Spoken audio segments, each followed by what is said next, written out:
প্রান্তরে আল্লাহর রাসূল সাল্লাল্লাহু আলাইহি ওয়াসাল্লাম 1000 সৈন্য নিয়ে রওনা করলেন। পথিমধ্যে আব্দুল্লাহ বিন উবাই যে কাটি করা শুরু করলো, বলল ভাই কেন যাব যুদ্ধের ময়দানে, তার চেয়ে চলো মসজিদে যাই আমরা জিকির করবানে তাসবিহ টানবানে, ওখানে যেয়ে জিকির করব, আল্লাহ আল্লাহ করব আর মুনাজাত করে আল্লাহর বলব আল্লাহ তুমি মুহাম্মাদের বিজয় দান করো। এই কাটি মেরে মেরে 300 জনের ফেরত নিয়ে গিয়েছিল। কয়জনের? 300 জন। কয়জনের? 300 জনের ফেরত নিয়ে গেল। তাইলে যুদ্ধের ময়দানে গেল কতজন? 700 জন। এই 700 জন নিয়ে আল্লাহর রাসূল সাল্লাল্লাহু আলাইহি ওয়াসাল্লাম 50 জন তীরন্দাজকে একটি গিরিপথে দিয়েছিলেন।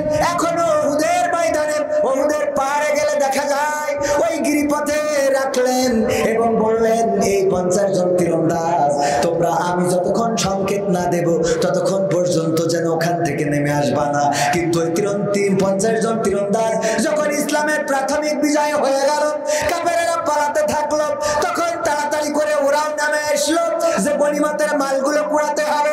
যেই ওই 50 জন গিরিপথ দিয়ে নেমে আসলো, গিরিপথ থেকে নেমে আসলো, তখন খালিদ বিন ওয়ালিদ তার নেতৃত্বে একটা দল, চৌকস একটা দল পিছন দিয়ে ঢুকে পড়লো এবং রাসূল সাল্লাল্লাহু আলাইহি সাল্লামের বাহিনীর উপরে হামলা শুরু করে দিল। সাহাবীরা চিনতে পারেন নাই কে রাসূলের সাহাবী, কে মুসলমান যোদ্ধা আর কে কাফির যোদ্ধা, কে কাফেরদের পক্ষের কে মুসলমানদের পক্ষের, চিনতে পারে নাই। লড়াই হলো, রক্তক্ষয়ী সংঘর্ষ হলো। আল্লাহ রাসূল সাল্লাল্লাহু আলাইহি ওয়াসাল্লাম আহত হয়ে গেলেন, দান মোবারক শহীদ হয়ে গেল, মাথার হেলমেটটা ভেঙে মাথায় ঢুকে গেল। রাসূল সাল্লাল্লাহু আলাইহি ওয়াসাল্লাম হুঁশ হারালেন। সাহাবীরা শহীদ হলো 70 জনেরও বেশি শহীদ হয়ে গেলেন। হানজালা রাদিয়াল্লাহু তাআলা আনহুর ঘটনা আপনাদের অনেকের জানা থাকতে পারে, আর যারা জানেন না তাদের একটু বলি ও বাবার যুবকেরা, কেন সিনেমার পিছনে দৌড়াও? কত মানুষের ঈদের পরে সাক্ষাৎকার দেখলাম যে সিনেমা দেখতে এসেছিলাম, শাকিব খান আমাদের রাজকুমার, সে তো এই বাংলার সিনেমার জীবনদাতা, সে বাংলা সিনেমাকে বাঁচিয়ে রেখেছে, তার সিনেমা না দেখলে ঘুম হয় না। ওগো আমার যুবকেরা, এই সিনেমা দেখে বেড়াও, সিনেমার টিকিট তো কাটো না, বরং তুমি জাহান্নামের টিকিটটা কেটে পকেটে নিয়ে বেড়াও। ঠিক না বেঠে? ওগো আমার ভাইরা, তোর যন্ত্রণা নিজের মুখটা দেখা একদিন হইবে রে তোর যন্ত্রণা। কিসের এত বড়াই তোমার মাটির দেহ লইয়া, ময়রা দেখো পোকামাকড় শেষ করবে সব খাইয়া। কিসের এত বড়াই তোমার মাটির দেহ লইয়া, ময়রা দেখো পোকামাকড় শেষ করবে সব খাইয়া। এই দুনিয়া ছাড়তে হবে, অহংকার আর কইরো না, এই দুনিয়া ছাড়তে হবে, অহংকার আর কইরো না। নিজের মুখটা দেখা একদিন হইবে রে তোর যন্ত্রণা, নিজের মুখটা দেখা একদিন হইবে রে তোর যন্ত্রণা। রূপের বড়াই কইরো না ভাই, রূপ চিরদিন থাকে না, চেহারা বড়াই কইরো না ভাই, চেহারা চিরদিন থাকে না।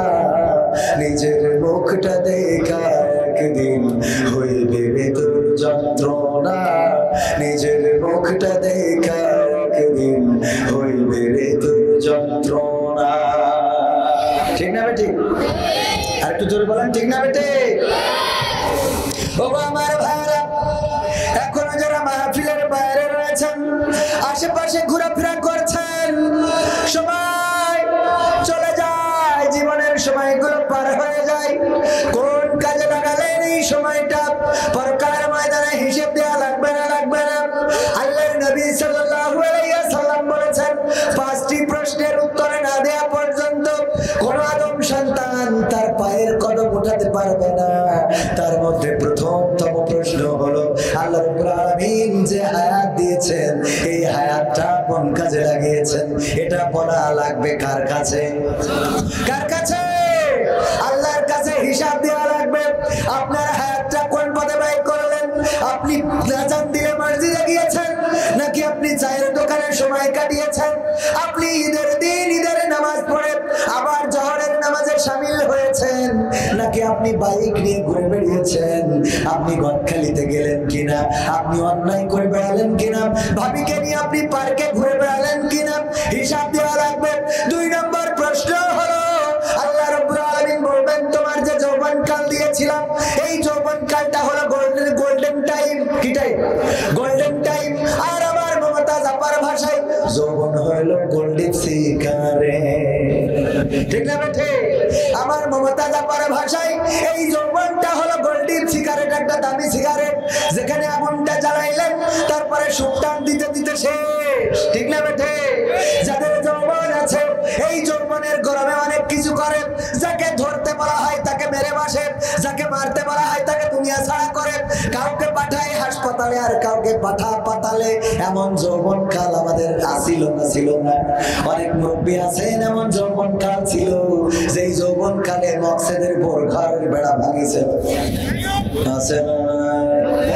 যৌবনের গরম নিজের স্ত্রীর বাইরেও আরো কত গার্লফ্রেন্ড, আরো কত রক্ষিতা থাকে, বড় বড় লোকদেরও থাকে। ও আমার ভাইয়েরা, আল্লাহ নবী বলেন যৌবনকালের হিসাব দেওয়া লাগবে। 2 নম্বর প্রশ্ন। 3 নম্বর প্রশ্ন, আপনি যে আয় করেছেন টাকা পয়সা, তা কোন পথে আয় করেছেন? কি টাকা পয়সা কোন পথে আয় করেছেন? সব কি হালাল পথের আয় নাকি? কথা কয় না, সব কি হালাল পথের আয়? হারাম পথে আয় করি না? সুদের টাকা, কেউ আমরা সুদ খাই আর কেউ সুদ নেয়। ঠিক না বেঠিক? সুদ নেয় এমন যদি আপনি প্রতিটা ঘরে ঘরে খোঁজ করেন, লোন পয়সা গেছে, ব্র্যাকের লোন, এনজিওর লোন, কারিতাসের লোন, তারপরে আরো আছে নাম্বার মানে বললি আমারও চাকরি থাকবে না রে, এত লোন বাড়ি বাড়ি পয়সা গেল গো। আর এই লোন গুলো যারা নেয় এইগুলো কি হালাল না হারাম? আবার গ্রামে কিছু লোক আছে বলে যে আমি জমি বন্ধক রাখবো, কিন্তু জমি আসলে বন্ধক রাখে না, দেয় টাকা। বলে এই যে 2 লাখ টাকা দিলাম মানে 1 বিঘা জমি, 1 বিঘা জমি তুমি আমার ধান দিবা 10 মণ অথবা 6 মণ। এই জমি তারও নাই, এরও নাই, জমি কারোর নাই, কিন্তু জমি বন্ধক রেখে আসলো। এরকম আছে না নাই? কথা কয় না? জমি বন্ধক ঘরে ঘরে। এই যে জমি বন্ধক নিলেন, যে জমি বন্ধক নিয়েছে তার কিন্তু জমি নাই, সে বলল অসুবিধা নাই, অন্যরা জমি দিয়েছে, টাকা পয়সা যা ধান দেয় আমিও দেবো। সুবহানাল্লাহ। কি নাউযুবিল্লাহ। আরে মুসলমান, কি বলবো, এখানে সবার আসার ভাগ্য হবে? সবার এই সৌভাগ্য হয়? সবাই যদি এখানে বসে তাহলে জাহান্নামে যাবে কারা? জাহান্নামে যাওয়ারও দরকার আছে না নাই? একজন বলতেছে হুজুর আমি যে খারাপ কাজ করি কেন করি তা কি জানেন? বললাম না। বলছে খারাপ কাজ করি, তা না হলে কিয়ামত তো হবে না, কারণ আল্লাহ রাসূল বলেছে কিয়ামতের আগে খারাপ কাজ বেরিয়ে যাবে, তাই আমি সেই হাদিসটা মেনে খারাপ কাজ করি। বলেন কত বড় শয়তান! ও হাদিস মেনে খারাপ কাজ করে, বলছে কিয়ামতের আগে শয়তানি বেরিয়ে যাবে, এই জন্য আমরা খারাপ কাজ করি, কারণ খারাপ কাজ না করলে তো কিয়ামত হবে না। ও বাবা ভাইরা, আল্লাহ তাইলে আমাদের প্রথম প্রশ্নের উত্তর নেবে। 1 নম্বর হায়াত, 2 নম্বর যৌবনকাল, 3 নম্বর কোন পথে আয় করলাম, আমার টাকাটা হালাল নাকি হারাম, আমি কোন পথে আমি ঘুষ খাইলাম। একটা শিক্ষক নিয়োগের জন্য কয় লাখ টাকা খরচ হয়? 10 লাখ টাকায় এখন চাকরি পাওয়া যায় না, ক্যান্ডিডেট আরো বেশি আছে। পুলিশের চাকরিতে ঘুষ আছে না নাই? ভালো ভালো লেখাপড়া শিখি সরকারিতে চাকরি হয় না, বেসরকারিতে কষ্ট করা লাগে, এমন আল্লাহর ওলি আছে না না? সরকারি চাকরি হয় না, যোগ্যতাবানদের হয় না, কারণ অযোগ্যরা I am a GPA 5, I am a GPA 5, I am a golden plus, এইগুলো মোটামুটি ওরা ওদের মাল আছে না না? ওই মাল দেয় আর কিছু কুটা পায়, ওই কুটা আর মালে আমরা পিষ্ট হয়ে যাই। ঠিক না বেটে? যারা লেখাপড়া করে ভালো ব্রিলিয়ান্ট, দেখবেন আমাদের দেশে তাদের কোনো কদর নাই, আর সব জায়গায় বসে আছে তারা যাদের পাশার কাছে যদি বোম ধরেন তা ওরা ইংরেজি ঠিক মতো বলতে পারবে না। আছে না? অসংখ্য আছে, চোখের সামনে দেখ। বিদেশিরা এসে এয়ারপোর্টে জিজ্ঞাসা করতেছে, দায়িত্বে যারা আছে ইংরেজিতে বলতেছে, বন্দুক একটা নিয়ে দাঁড়ায় থাকে, আমি বলবো না কারা, তাদের কাছে ইংরেজিতে বলতেছে, বলছে I am sorry I don't know English speak. কিছু করার নাই, এরকম আছে না নাই? আর যে এটা পারে সেটার কোন জায়গা হয়? কথা হয় না, জায়গা হয়? হয় না। তাইলে হারাম পথে আপনি ঘুষ দিয়ে চাকরি নিলেন, হারাম দিয়ে যদি চাকরি নেন টাকাটা হালাল হবে কি করে আমার বুঝান? হালাল হবে? শুকর বিক্রি করলেন, করার পরে ওই টাকা দিয়ে মনে করলেন না টাকাটা তো হালাল হবে? হারাম জিনিস। আচ্ছা, তারপরে বাধ্যতামূলক অনেকে বিপদে পড়ে করে, ও ব্যাপারে আমি ফতোয়া দেব না, আমি মুফতি না, মুফতি আছে উনি ফতোয়া দেবে। তবে আমি যেটা বলতে চাই সেটা হলো আপনার হিসাব নেবে কোন পথে আয় করেছেন।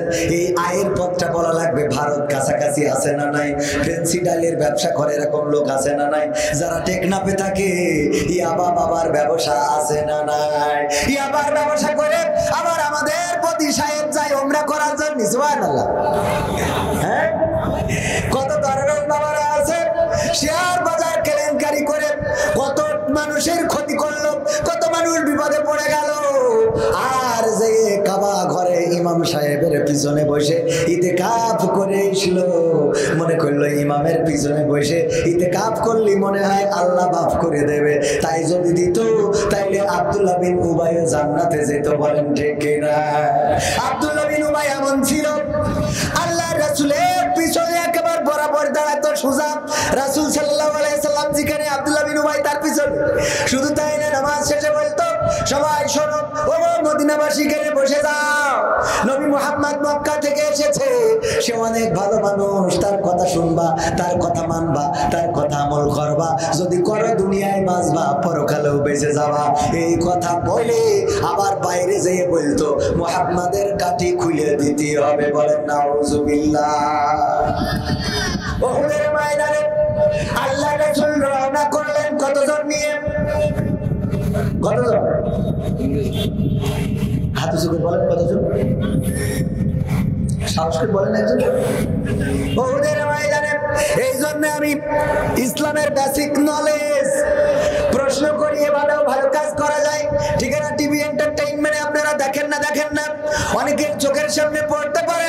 আপনাদের কাজীর হাটেও করে গেছিলাম, জিজ্ঞেস করি নামাজ কত ওয়াক্ত, কত রাকাত, কোন নামাজ কত রাকাত, কোন সূরা না পড়লে নামাজ হবে না, রুজুর ফরজ কয়টা, নামাজের আরকান আহকাম কয়টা, গোসলের ফরজ কয়টা, বাচ্চা কাচ্চা হয়ে গেছে 6টা, কিন্তু গোসলের ফরজ যে 3টা এটা অনেকেই জানে না আল্লাহর ওলিরা।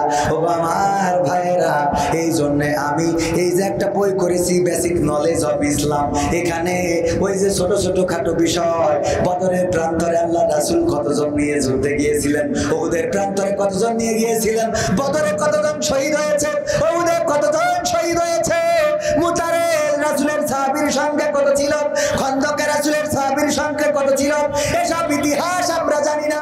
কিন্তু যদি জিজ্ঞাসা করি এইবার ঈদকে কেন্দ্র করে শাকিব খানের কোন সিনেমা বের হয়েছে, একটু চিল্লায়ে বলে চোখের সামনে পড়ে না কথা কয় না, কি জন্য এই ব্যানার দেখলাম? এই দেখো, আমি এটা শোনার জন্যই তো আপনাদের একটু কাটি করলাম। এটা মনে আছে না নাই? বললাম উহুদের প্রান্তরে কতজন গিয়েছিলেন সাহাবীরা, একজন বলতে পারলেন না। কিন্তু আমার শাকিব খান ভাই ঈদকে কেন্দ্র করে যে ছবি বানিয়েছে রাজকুমার, আমাদের আপনাদের মুখস্থ আছে না নাই? সবাই জোরে জোরে বলেন সুবহানাল্লাহ। ও নাউজুবিল্লাহ, ভুল হয়ে গেছে, আমার ভুল হয়েছে, ভুল হবে না কেন? কারণ এমন শ্রোতার সামনে বসা উহুদের প্রান্তরে আল্লাহ রাসূল সাল্লাল্লাহু আলাইহি ওয়াসাল্লাম 1000 সৈন্য নিয়ে রওনা করলেন।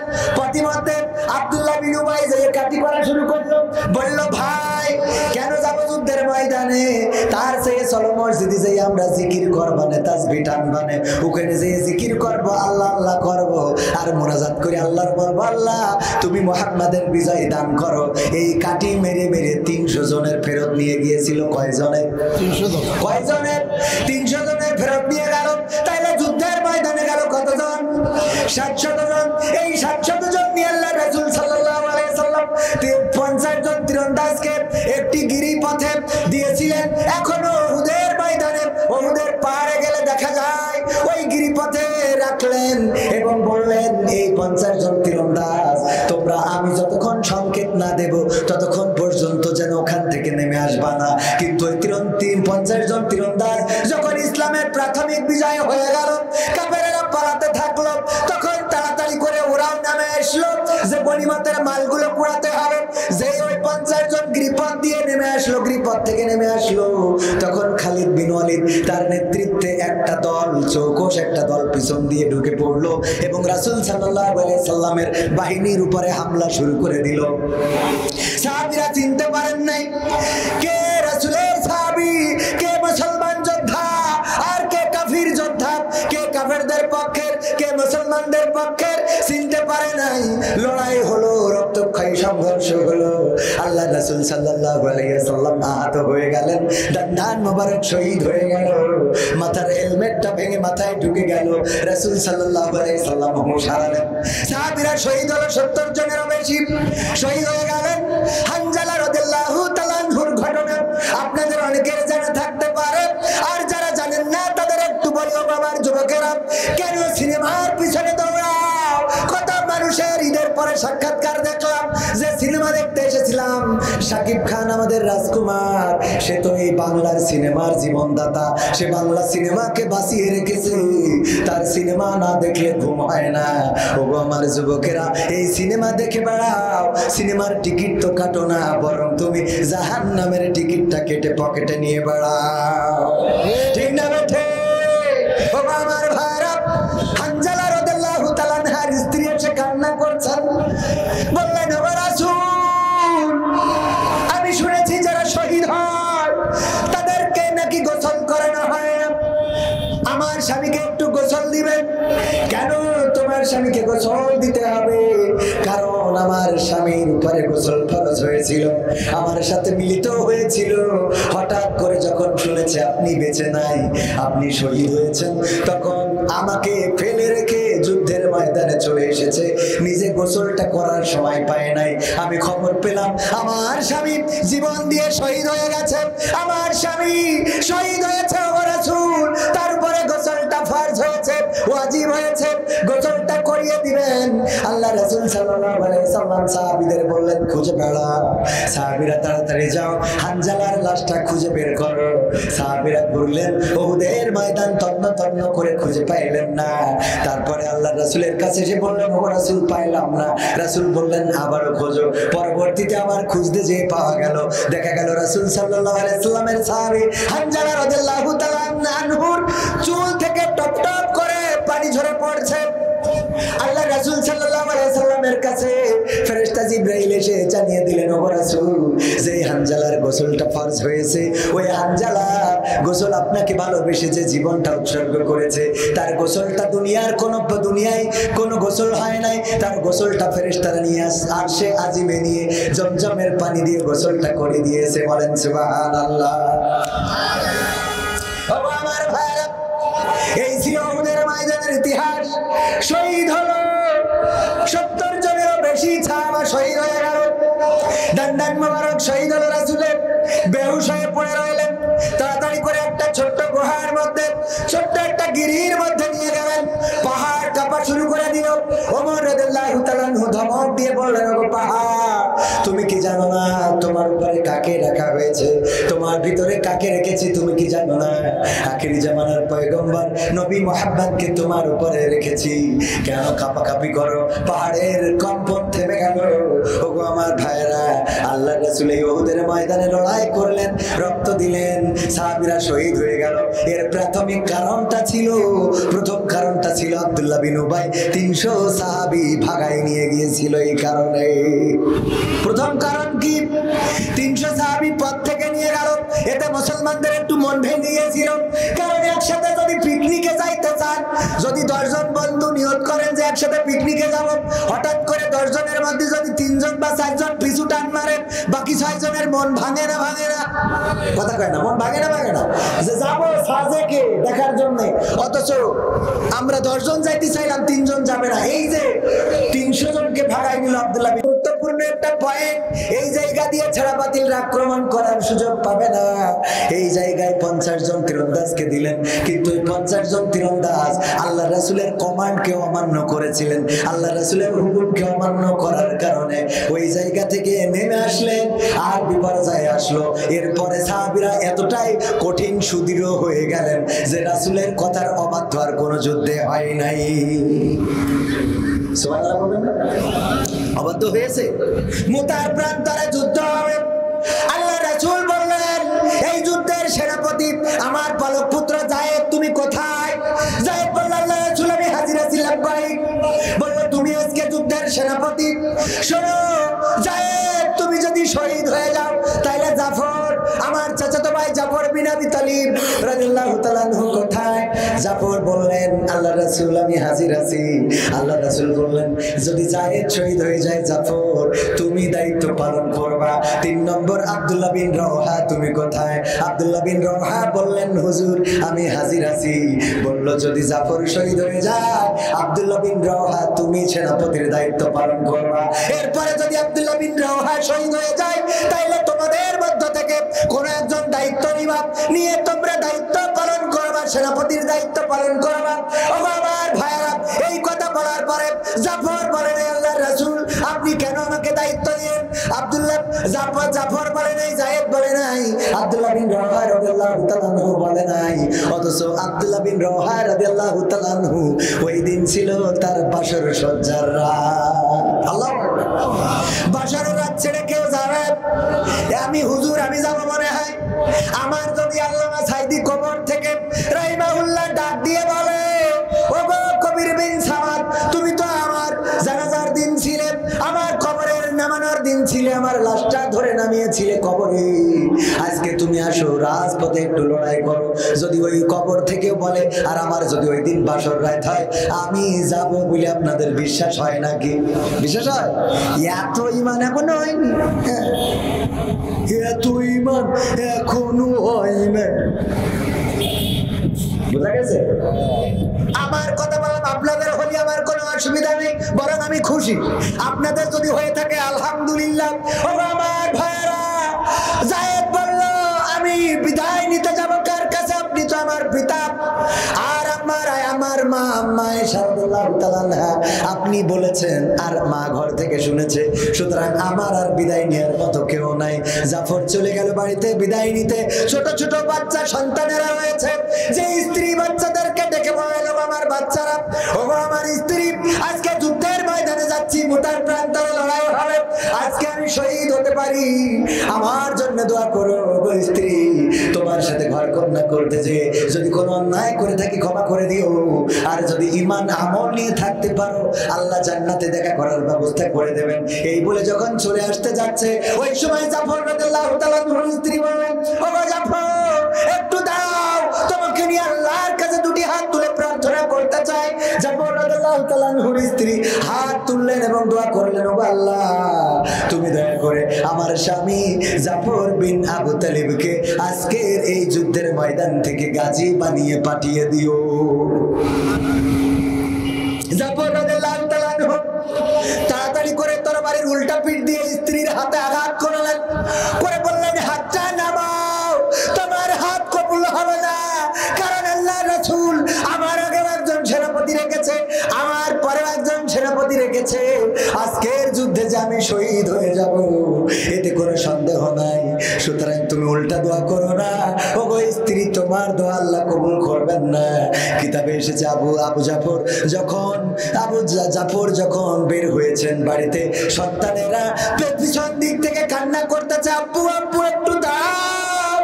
আবু জাফর একবারের জন্য পিছনের দিকে তাকায় নাই, পিছনের দিকে ঘুরে দেখে নাই, কারা কান্না করে, কারা দৌড়ায়, কারা জড়িয়ে ধরে। কলিজার টুকরা সন্তানদের দিকে তাকালে মায়া জন্মে যাবে, এই জন্য তাকায় নাই। ও আমার ভাইয়েরা, আব্দুল্লাহ বিন রওহা চলে গেলেন বাড়িতে। যাওয়ার পরে স্ত্রী ঘরের মধ্যে ফুলসজ্জার রাত, স্ত্রীকে বললেন, ও স্ত্রী আমাকে বিদায় দাও, আল্লাহর রাসূল আমাকে যুদ্ধের ময়দানের সেনাপতি বানিয়ে পাঠাচ্ছেন, আমি যুদ্ধের ময়দানে যাই, বাসর রাতটাও পালন করা হলো না। যদি তুমি আল্লাহর পথে চরিত্র আঁকড়ে ধরে থাকতে পারো, সঠিকভাবে দিনের পথের প্রতীক হতে পারো, আল্লাহ জান্নাতে দেখা করাবে।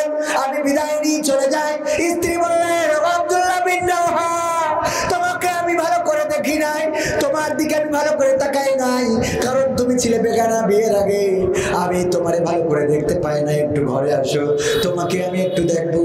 আব্দুল্লাহ বিন রওহা বললেন ঘরে যাব না, কারণ আমিও তোমাকে ভালো করে দেখি নাই। আজকে যদি তোমার ঘরে প্রবেশ করি আর তোমাকে দেখার পরে যদি কোনো মায়া জন্মে যায়, আর এই মায়ার কারণে যদি আমি যুদ্ধের ময়দানে যেতে ব্যর্থ হয়ে যাই, আল্লাহ রাব্বুল আলামিন আমাকে পরকালের ময়দানে বিচারের কাঠগড়ায় দাঁড় করাবেন। সুতরাং আমি তোমার ঘরে যাব না। জাফর আব্দুল্লাহ বিন রওহার স্ত্রী বলেন, ও আব্দুল্লাহ বিন রওহা, আমি তোমার কাছে কোনো ভালোবাসা চাইবো না, তোমার কাছে আমি প্রেম চাইবো না, তোমার কাছে আমি কোনো প্রশান্তি চাইবো না, শুধুমাত্র আমি তোমার চেহারাটা দেখে রাখতে চাই, যেই চেহারাটা দেখে পরকালের ময়দানে আমি যেন চিনে নিতে পারি আমার স্বামী কেমন, এটা দেখে যেন আমি তোমাকে চিনতে পারি। আল্লাহর নবীর সাহাবী আব্দুল্লাহ বিন রওহা বললেন, ওগো আমার স্ত্রী, তুমি যদি সঠিকভাবে দ্বীনের পথে থাকতে পারো, আমার চেহারা দেখে চেনার দরকার নাই, পরকালের ময়দানে আল্লাহ রাব্বুল আলামিন তোমার সাথে আমার পরিচয় করিয়ে দিবে। সুবহানাল্লাহ। এই ছিল ঈমান। এরপরে আরো অনেক বড় ঘটনা, ওদিকে আর মুতার প্রান্তরে আর গেলাম না, ওদের প্রান্তরে আর যাওয়ার দরকার নাই। 3 নম্বর কথা বললাম। 3 নম্বর প্রশ্নের কথা মনে আছে না নাই? 3 নম্বর প্রশ্ন কি? কোন পথে আয় করেছো, এই কথা বলতে যে এত দূর চলে যেতে হলো। 4 নম্বর প্রশ্ন, কোন পথে ব্যয় করেছো? টাকা আয় করেছো হালাল ভাবে, কিন্তু ব্যয় করেছো সিনেমা দেখে দেখে, এটারও হিসাব দেয়া লাগবে না? লাগবে না? ফোনে এমবি ভরার আল্লাহর ওলি আছে না নাই? ফোনে এমবি ভরে, ওয়াইফাই এখন বাড়িতে। আজকে বলছিলাম অনেকের বাড়িতে গেলে আগে চেয়ারটা আগায় দিয়ে বসতে দিত, আর এখন বলে ফোনটাতে পাসওয়ার্ডটা মেরে দিই। ঠিক না বেটে? আগে বাড়িতে গেলে বলে ওয়াইফাইয়ের পাসওয়ার্ডটা নেন, তা না হইলে আমার বাড়িতে ভালো নেট পাই না। আগে ওয়াইফাই, নাস্তা পানি সব বাকি থাক, আর আমরা এখন আত্মীয় বাড়ি যেয়ে কোনো কথা নেই, খালি বসে ভাই কেমন আছেন? হ্যাঁ ভালো। কি করছেন? হ্যাঁ এই চাকরিতে আছি। গল্প কি চেহারার দিকে তাকায় হয়? কোন দিকে তাকায়? ফোনের দিকে তাকায় দুধ কি পাওয়া যায়? না, দুধ পাওয়া যায় না। অনেকেই বলে হুজুর আপনি কেন ফোন ধরেন না? ফোন ধরবো কি, এত পরিমাণ কল আসে, যখন কথা বলি কারোর সাথে গল্প করি ফোনটা সাইলেন্ট পকেটে পুরে রাখি, যত কল আসে আসুক, কিয়ামত হয়ে যাক, কিন্তু আর ফোন ধরবো না, কারণ যার সাথে কথা হবে গুরুত্ব দিয়ে কথা হবে। ঠিক না বেঠি? আর আমরা এখন গুরুত্বহীনতায় ভুগছি। শুধু তাই না, আজকালকের ছেলেরা বই নিয়ে আর বসে না, ও বাবা গুগলে সার্চ করিয়া পড়ে। ওরে কালের মেয়েরা কোরআন হাদিস ধরে না, আমার এখনকার মা বোনেরা কোরআন হাদিস পড়ে না, ওয়াল্লাহ টিকটকে ভিডিও ওরা করে। আছে না না? আজকালকের ছেলেরা বই নিয়ে আর বসে না, গুগলে সার্চ করিয়া পড়ে। আগের সময় প্রেম করিলে মাস্টার বলতো পাইছ কি, এখন বলে সব করিয়া বাবু তুমি খাইছ কি? বলে না, বলে না। বাবু তো বুড়ো ধাড়ি, এখনো ওরে বাবু বলে, মনে হয় যেন নেতা কুদি ওর ফিডার খাওয়াতে হবে। কথা পায় না। বাবু তুমি কি খাইয়েছো? বাবু না খাইলে দুধু খাবে। পাকা মগু থাকে। আগের সময় প্রেম করিলে বলতো লোকে পাইছ কি, এখন বলে সব করিয়া বাবু তুমি খাইছ কি? লজ্জা শরম নাই, আইলাম কোন জামানাই, লজ্জা শরম নাই, আইলাম কোন জামানাই, ভবিষ্যৎ দেখি অন্ধকারে। আজকালকের ছেলেরা বই নিয়ে আর বসে না, ও বাবা গুগলে সার্চ করিয়া পড়ে। নতুন করে হয়েছে চালু এ আবার কন্টেন্ট। গদখালিতে হঠাৎ করে কলারোয়া কাজিরহাট আমার বন্ধু রুহুল কুদ্দুস মিন্টু, আপনারা চেনেন না? চেনেন না? উনার সাথে দেখা, পিছনে বাইকের পিছনে একজন, আর এখন বাইক গুলো তো সেই রকম। আগের বাইক ছিল সোজা টানটানা সিট, পিছনে বসে মাঝখানে একটু দূরত্ব বজায় রাখা যেত, কিন্তু এখন বাইকের সিট উঁচু হতে হতে পিছনে এত উঁচু যে উঠলি পরে ওর ঘাড়ের পরে ভর্তি হবে। ঠিক না বেটে? ভাবি উঠলি দেওয়ারের ঘাড়ে আছে না নাই? ভাবি উঠলি দেওয়ারের ঘাড়ে ওই মোটর সাইকেলে বেগানা পুরুষের সাথে উঠা যাবে না? উঠা যাবে না। ও আমার সোনা পাখিরা, ওই মোটর সাইকেলে করে আমার রুহুল কুদ্দুস মিন্টু ভাই একজনে নিয়ে গেছে। আমি বললাম ভাই ভাবি না কি? বলছে না। তাহলে কিডা? পরিচয় করাই দিলে এই আমার গার্লফ্রেন্ড। সহ্য না করি পারা যায়? নতুন করে হয়েছে চালু এ আবার কন্টেন্ট।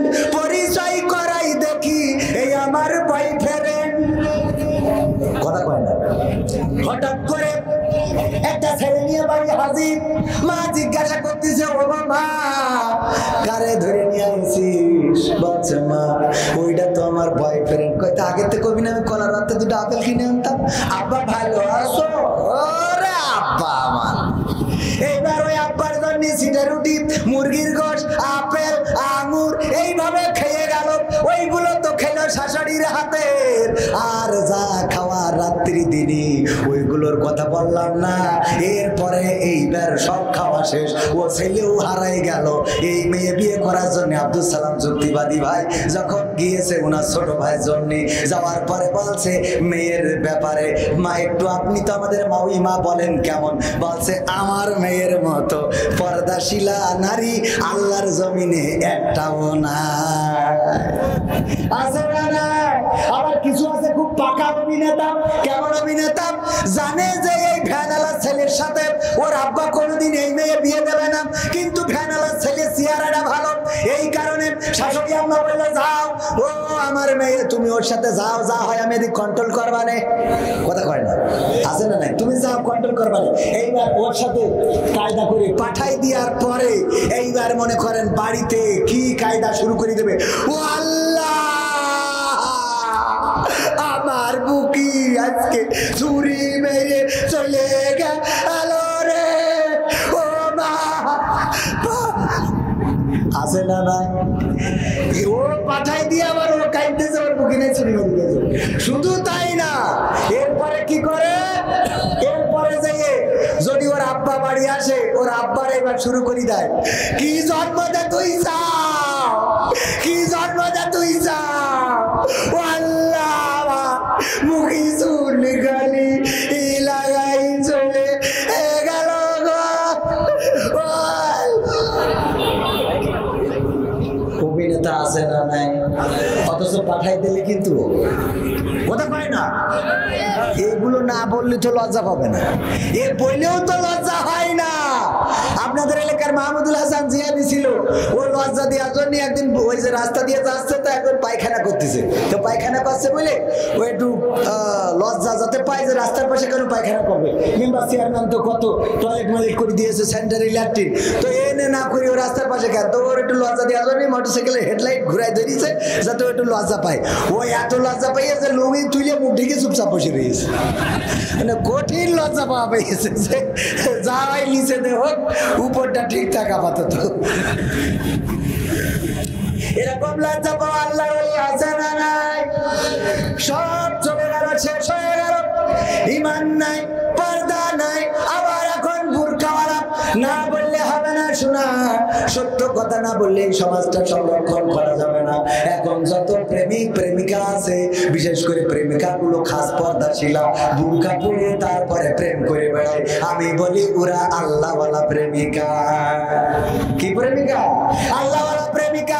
দেখবেন মোটরসাইকেলে করে গেছে বন্ধুর সাথে ঘষাঘষি করতে করতে, এরপরে সালাম ভাইয়ের সাথে দেখা। সালাম ভাইয়ের বলছে যে দোস্ত, এই যে আমার দোস্ত মেয়ের সাথে পরিচয় করাই দিলে, আমার দোস্ত মুখটা একটু খোলো দোস্ত, দেখ আমি যার সাথে লাইন করেছি কেমন একটু। কয়ে তুমি জানো না আমি খাস পর্দা করালো।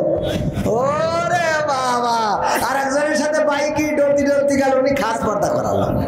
সহ্য না করি পারবেন আপনি? সত্য বলছি না মিথ্যা বলছি?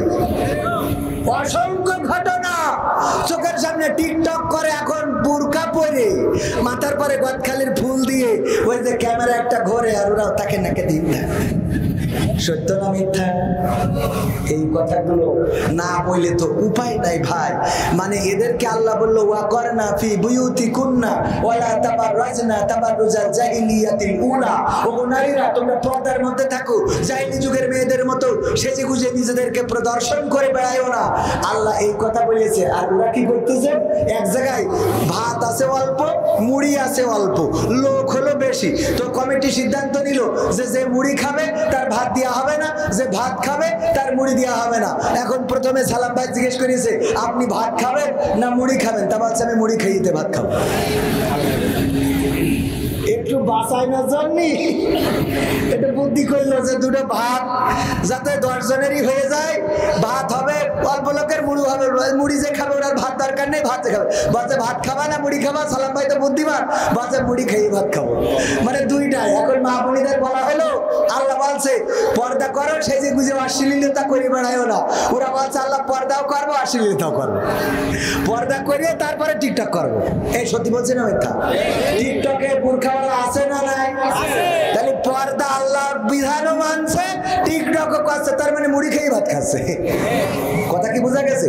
ও আমার মা বোনেরা, পর্দার অন্তরালে যারা আছে রত্না গর্ভা মা বোনেরা, আগের সময় মা বোনদের জন্ম উদর থেকে যাদের জন্ম হতো এই সন্তানগুলো মানুষের মতো মানুষ হতো।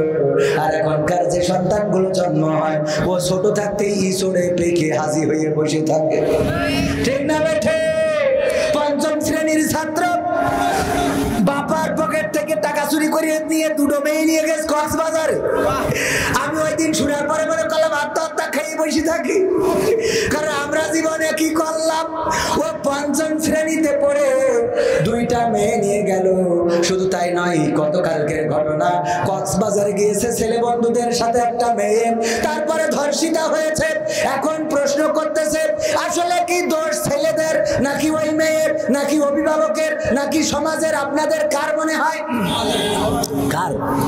সমাজের। পাকামো পাইছেন সমাজের। সমাজ এসে তো ধরিতে ওকে রে করতে বলেছে। হ্যাঁ, এই সমাজেই তো হুজুর পয়দা হয়, ঠিক না বেঠিক? এই সমাজে হুজুর আছে না নাই? সমাজের দোষ না, অভিভাবকের বড় দোষ। কার দোষ? প্রথম দোষ অভিভাবকের। কারণ এই মেয়ে কনে গেল, কার সাথে গেল, এটা জানার কথা আগে কার? অভিভাবকের। অভিভাবক জানে না, তাইলে কেমন অভিভাবক আপনি? আমার সন্তান চোখের আড়াল হয়ে যায়, আমি খবর পাই না, কোথায় গেল কার সাথে গেল আমি খবর নিই না। আসলে খবর নিই, খবর পাই, কিন্তু আমি চোখটা বন্ধ করেছি, কানটা করেছি বন্ধ, ওইগুলো আমার চোখে দেখি না, কানেও শুনি না। বলেন ঠিক কিনা? ঠিক না বেঠে? চোখ করেছি বন্ধ। আমার ঢাকাতে গেলাম, এক বন্ধুর বললাম বিয়ে কি করেছেন? কয় না।